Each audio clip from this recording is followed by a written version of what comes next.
যে প্রযুক্তি একটা সময় শুধুমাত্র আমেরিকা, রাশিয়া, চীনের মতো সুপার পাওয়ার দেশগুলোর হাতে ছিল, তা আজ বাংলাদেশে। আমরা ঢুকতে যাচ্ছি এমন এক শক্তির যুগে যেখানে এক ফোঁটা ইউরেনিয়াম থেকে জ্বলে উঠবে হাজার হাজার ঘরের আলো। এই প্রাপ্তি অবশ্যই আমাদের জন্য গৌরবের, তবে এখানে বেশ কিছু বিষয় খতিয়ে দেখা প্রয়োজন।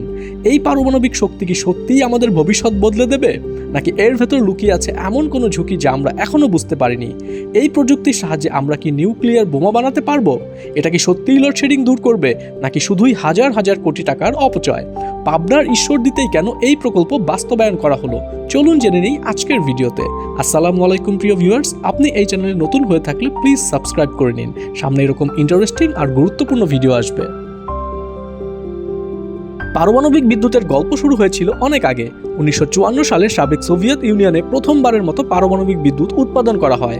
সেদিন ছোট্ট একটি প্ল্যান থেকে শুরু হওয়া সেই বিপ্লব আজ বিশ্বের বহু দেশের প্রধান শক্তির উৎস। বাংলাদেশ পারমাণবিক প্রযুক্তির স্বপ্ন দেখা শুরু করে প্রায় 60 বছর আগে। 1961 সালে সেই প্রকল্প বাস্তবে রূপ পায়নি। পেছনের কারণ ছিল যুদ্ধ, রাজনৈতিক পরিবর্তন, অর্থনৈতিক সমস্যা। কাজেই প্রকল্পটা শুধুমাত্র কাগজেই রয়ে যায়। এরপর 2009 সালে পুনরায় প্রকল্পটি হাতে নেয় বাংলাদেশ সরকার। 2016 সালে রাশিয়ার সহায়তায় মূল কাজ শুরু হয়। 2026 সালে এসে যা প্রায় শেষের পথে। এই প্রকল্পটি পরিচালনা করছে বাংলাদেশ অ্যাটমিক এনার্জি কমিশন, আর প্রযুক্তিগত সহায়তা দিচ্ছে রাশিয়ান সংস্থা রোসাটম। এবারে জেনে নেওয়া যাক এই পারমাণবিক বিদ্যুৎ আসলে কিভাবে তৈরি হয়। এখানে কয়লা পড়ে না, জ্বলে না আগুন, গ্যাসও লাগে না, তবুও বিদ্যুৎ তৈরি হয়। কিন্তু কিভাবে? এখানে জ্বালানি হিসেবে ব্যবহার করা হয় ইউরেনিয়াম। তবে ইউরেনিয়াম সরাসরি ব্যবহার করা হয় না।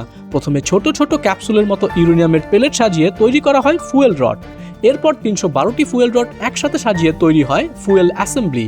আর এরকম 163টি অ্যাসেম্বলি বসানো হয় রিয়েক্টরের ভেতরে, যা মূল জ্বালানি।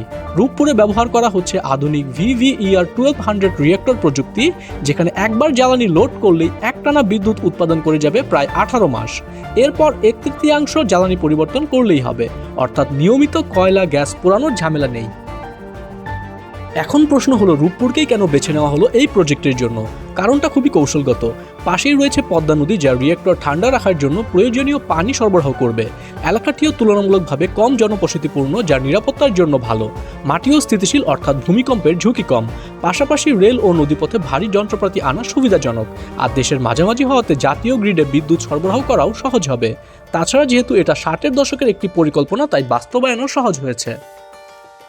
এই প্রকল্প থেকে আমরা আসলে কি পাচ্ছি? প্রথমত, নিরবিচ্ছিন্ন বিদ্যুৎ উৎস।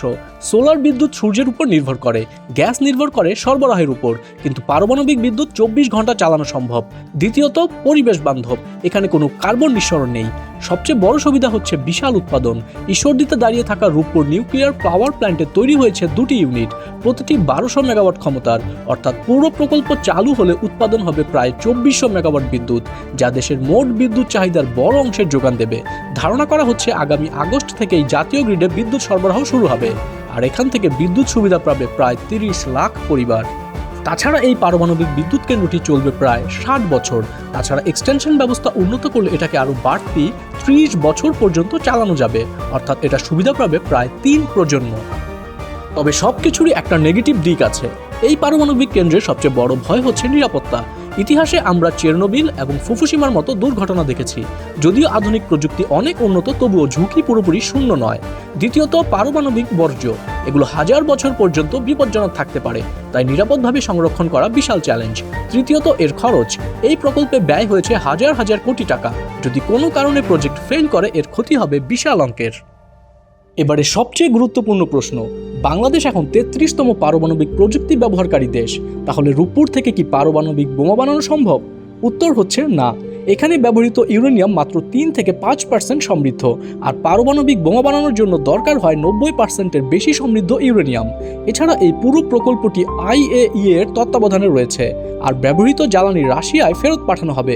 কাজে গোপনে কোনো নিউক্লিয়ার উইপন বানানোর সুযোগ নেই। সবশেষে এটাই বলবো, রূপপুর পারমাণবিক বিদ্যুৎ কেন্দ্র শুধু একটি প্রকল্প না, এটি একটি মাইলস্টোন, একটি যুগান্তকারী পদক্ষেপ। আগামীর বাংলাদেশ কোন দিকে যাবে তার রূপরেখা এটি। একসময় এই দেশ অন্ধকারের গল্প বলতো। বাংলাদেশ মানেই যেন লোডশেডিং, গরমের রাতে ঘাম ঝরানো অন্ধকার, কারখানা বন্ধ, বাচ্চাদের পড়াশোনা থেমে যাওয়া। আজ সেই দেশটাই আলো তৈরি করার গল্প লিখছে। এটাই আমাদের দেশ, আপনার আমার প্রিয় বাংলাদেশ। ভিডিও ভালো লাগলে প্লিজ চ্যানেলটি সাবস্ক্রাইব করে পাশেই থাকুন। ধন্যবাদ সবাইকে।